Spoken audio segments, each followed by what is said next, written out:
And now, the philosophy of liberty. Plunder. Imagine you're sitting on your couch watching the big game when a band of Vikings break in and steal your flat-screen TV. What would you do? Since the government's job is to protect property rights, you'd probably call the police. With any luck, you'd get your TV back, the Vikings would be brought to justice, and life would go back to, normal. Until, 3 months later, the Vikings escape from prison, and guess what? They still want your TV. Only this time they hire the mafia to get it for them. Is there really any difference? Hardly.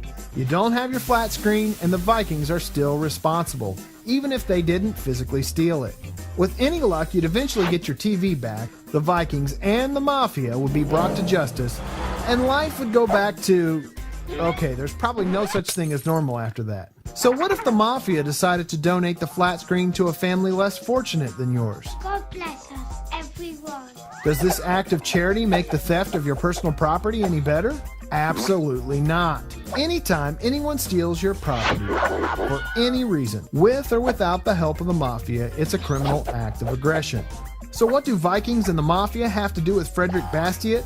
Not much, but Bastiat once said, "Government is a great fiction where everybody seeks to live at the expense of everybody else." Bastiat observed that instead of hiring the mafia, contemporary Vikings lobby Congress to get what they want.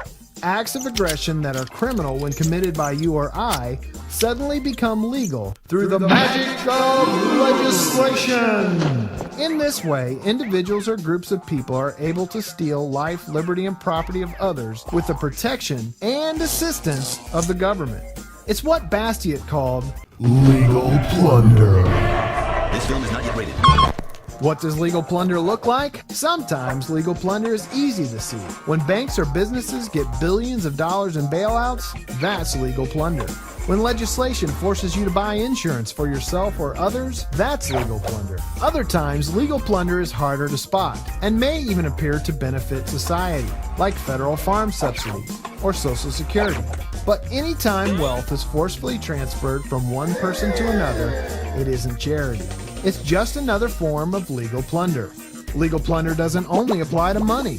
Government coercion that steals someone's life or freedom is another form of plunder, like when your children are forced to attend government schools, or fight in foreign wars, or compete in reality television shows. Okay, so we made that one up, but you get the idea. Bastiat concluded that when plunder becomes a way of life for a group of men, they create for themselves in the course of time a legal system that authorizes it and a moral code that glorifies it. In other words, legal plunder transforms citizens into competing bands of Vikings while transforming the government into a powerful mafia, carrying out acts of organized crime against the natural rights our founding fathers established it to protect. In this vicious cycle, it's just a matter of time before the neighbor we plundered uses the government to plunder us. So the next time you see the helpful hand of government at work, ask yourself this: who is being plundered to make this possible? Don't be surprised if the answer is you.